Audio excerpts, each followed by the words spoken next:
Tere! Täna harutame lahti loo, mis on täis poliitikat, ohtu ja, mis peamine, üllatavaid seoseid, mida pealkirjadest kohe välja ei loegi.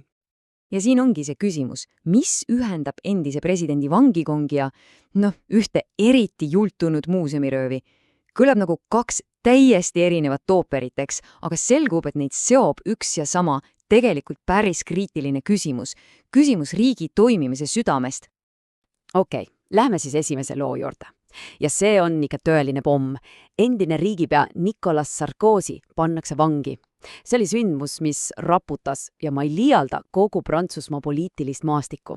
Ja see tõi esile küsimusi, mida ausalt öeldes keegi ei osanud oodata. Ja siit hakkab asi huvitavaks minema. Kujutage ette, isegi La Sante vanglas, mis peaks olema üks Prantsusmaa kõige turvalisemaid kohti, vajab Sarkozy 2 isiklikku turvameest. See on ju kohas iroonia, eks ole. See pani koha paljud küsima, et oot, kui riik ei suuda tagada korda isegi omaenda tippvanglas, siis mis toimub mujal?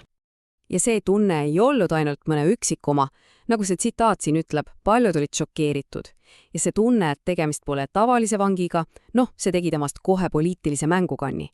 Lõi ideaalse pinnase igasugusteks poliitilisteks manöövriteks.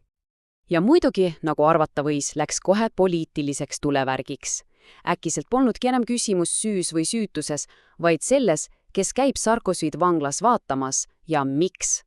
Ja see küsimus tõi päevavalgele kõik need poliitilised lõhed ja, ütleme nii, varjatud tagamõtted.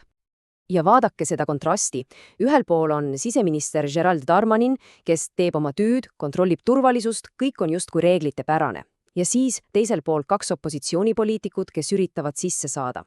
Neid süüdistati kohe vanglaturismis ja puhtas meediatrikis. See vastandus, see räägib tegelikult päris palju tolle hetke poliitilisest õhkkonnast. Aga kogu selle poliitilise draama juures oli üks asi eriti kummaline. Ühe väga olulise mehe täielik vaikus. Nimelt, kus oli LFI ehk vasakpoolste juht Jean-Luc Mélenchon? Miks tema midagi ei jäänud? Teooriaid oli laias laastus 2. Esimene on selline inimlikum. Tal on Sarkozy'ga pikk ja, ütleme ausalt, keeruline minevik, võib-olla oli see talle lihtsalt ebamugav.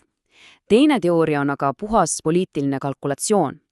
Kuna tal endal olid ka mõned juriidilised mured kaelas, siis äkki ta lihtsalt otsustas, et targem on pea maas hoida. Okei, jätame nüüd poliitika hetkeks kõrvale ja liigume edasi teise draama juurde. Ja see viib meid otse Prantsusmaa tänavatele. Räägime nüüd ühest eriti jultunud röövide seeriast, mis pani terve riigi kihama. Ja fookusesse tausid just 2 eriti suurt ja julget röövi. Esiteks, kujutage ette, sissemurdimine Louvre'i muuseumisse, sihikul kroonijuveelid.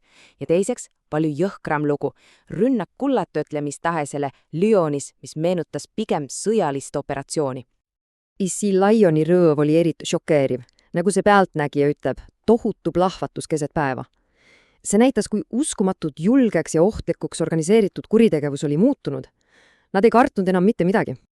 Ja siin ongi see huvitav konks. Kui analüütikud neid 2 röövi võrdlesid, siis pilt oli täiesti erinev.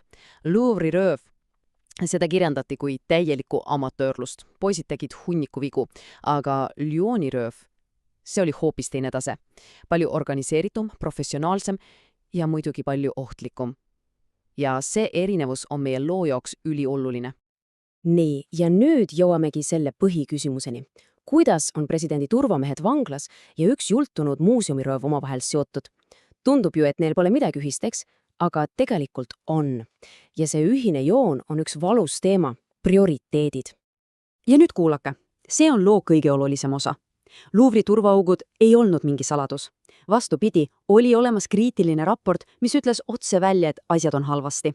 Probleem oli teada, hoiatus oli antud, aga mitte midagi ei tehtud. Ja see on see, mis juhtus. Vaadake seda sammude jada. Esmalt raport hoiatab, et turvasüsteemid on ajast ja arust ja vaja on suurinvesteeringuid. Raha isegi leitakse. Aga kuhu see raha läheb? Kas turvasüsteemidesse? Ei. See läheb hoopis uue uhke ja majesteetliku sissepääsu ehitamiseks. Ühesõnaga, väline sära osutus olulisemaks kui reaalne turvalisus. Ja see tsitaat siin võtab selle kõik ideaalselt kokku. Poliitikud tahavad kulutada raha asjadele, mis paistavad silma. Asjadele, mille avamisel saab linti lõigata. Aga videovalvevõrgu avamisele ju pressi ei kutsu, eks. Ja see ongi see karm reaalsus. Nähtavus võidab tihti vajalikkuse. ja nii jõuamegi ringiga tagasi algusesse. Sarkozy kongist Louvre juveelideni. Mõlemal juhul paistab muster olevat sama. Küsimus pole isegi niivõrd rahas, vaid selles, millised on poliitilised valikud ja prioriteedid. Ja tundub, et need prioriteedid on paigast ära. Ja see jätabki õhku selle suure küsimuse. Kui me räägime riiklikust julgeolekust, siis kas meil on tõesti puudus ressurssidest või on asi hoopis valesti seatud prioriteetides?